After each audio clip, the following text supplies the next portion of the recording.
বাংলাদেশের ভিতরে সবথেকে ডিমান্ডেবল মধু হচ্ছে খলিশা ফুলের মধু। সুন্দরবনের ভিতরে সবথেকে বেশি যে ফুলটা ফোটে এবং বর্তমানে সিজন শুরু অর্থাৎ এপ্রিলের শুরুর দিকে সেটা হচ্ছে খলিশা ফুলের মধু। আসসালামু আলাইকুম রাহমাতুল্লাহ। প্রাকৃতিক থেকে আমি হাফেজ আবদুল্লাহ। আমরা এই মুহূর্তে আছি সুন্দরবনের ভিতরে মলদের সাথে। আমরা নৌকাতে পানি বেশি হয়ে গেছে এজন্য কমিয়ে দিচ্ছি, তাহলে তাও ডুবে যাবো, আপনাদেরকে ভিডিও দেখাতে পারবো না। আসলে যে আমরা রুট লেভেল থেকে কাজ করে আপনাদেরকে অথেন্টিক পিওর সুন্দরবনের চাকভাঙা মধুটা পৌঁছে দিচ্ছি।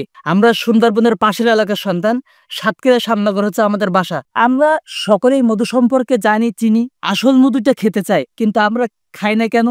ভেজালের কারণে, বিশ্বস্ত সোর্স পায় না, বিশ্বস্ত জায়গা পায় না। একবারে নিজস্ব তত্ত্বাবধানে সুন্দরবনের প্রাকৃতিক চাকভাঙা মধু এটা সংগ্রহ করে আপনাদেরকে পৌঁছে দিচ্ছে, শতভাগ আস্থা রাখতে পারে। এই যে এইদিকে এবং আমাদের সুন্দরবনের প্রাকৃতিক যে চাকভাঙা মধু এরকম সুন্দর একটি প্রিমিয়াম প্যাকেজিং এ আপনাদের কাছে পৌঁছাবে। এটা কিন্তু শুরুর দিকে সাদা থাকে, যখন একটু বয়স হয়ে যাবে তখন এটা একটু হালকা লালচে কালার ধারণ করে। এবং আমাদের সুন্দরবনের চাকের মধ্যে 1 বছরের গ্যারান্টি পলিসি থাকবে। এই যে 1 বছর গ্যারান্টি পলিসি, যদি কখনো সুন্দরবনের চাকের মধ্যে আপনি ভেজাল পান অথবা কখনো জমে যায়, এমনকি ফ্রিজে রাখলেও একটা ফোন কল করতে দেরি হবে, কিন্তু আমাদের ক্যাশব্যাক করতে দেরি হবে ইনশাল্লাহ। আমার আব্বা পিছনে বসে আছে, তিনি প্রায় দীর্ঘদিন যাবৎ জঙ্গল করেছে, বন করেছে, আমাদেরকে মধু খাইয়েছে এবং আমার আব্বার এই জঙ্গলে প্রায় 11-12 বছর পরে অভিজ্ঞতা। আব্বা, আপনি এজ এ কাস্টমার হিসেবে গ্রাহকদের সম্পর্কে কিছু বলবেন? আসসালামু আলাইকুম রাহমাতুল্লাহ। মধু এমন একটা জিনিস, মধু আপনার জীবনে প্রয়োজন হইতে হবে। মধু আসলে আমরা অল্প একটু মধু খাওয়ার পরে আমরা তার ফলাফল পেতে চাই। আসলে অল্প একটু মধু খাইলে না, মধু খাওয়ার কিছু নিয়ম আছে। মধু 3 দিন মধু খাই, 3 দিন মধু খাওয়ার পরে আমরা ফলাফল চাইলে আমরা কখনো ফলাফল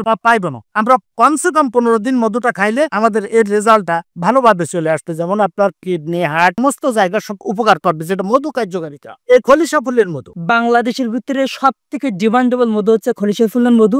আদার্স 20-30% ভিন্ন মধু থাকতে পারে, এটা স্বাভাবিক। অলরেডি এখন এই মুহূর্তে সব জায়গাতে ওই পাশে একটু দেখান, ওই যে দেখেন কি পরিমাণ খলিশা ফুল ফুটে আছে। এখান থেকে এখন আমরা যে মধুটা দিচ্ছি খলিশা ফুলের মধু, আপনি যদি নিঃসন্দেহে, নিশ্চিন্তে, নির্দ্বিধায় একটা পণ্য চান যে না নিশ্চিন্তে আপনি নিজে খাবেন, নিজে পান করবেন, আপনার ফ্যামিলিকে খাওয়াবেন, তাহলে প্রাকৃতিক থেকে সুন্দরবনের প্রাকৃতিক চাকভাঙা মধু সংগ্রহ করতে পারেন, আস্থা রাখতে পারেন, ভালো চাই পাবেন ইনশাল্লাহ। আমার বাম পাশে অর্ডার নাও বাটনে ক্লিক করে আপনার সম্পূর্ণ ঠিকানা দিয়ে অর্ডারটি প্রেস করুন। খুবই দ্রুত আমাদের পক্ষ থেকে প্রতিনিধি দল আপনার কাছে কল করে অর্ডারটি কনফার্ম করবে ইনশাল্লাহ। আসসালামু আলাইকুম রহমতুল্লাহ।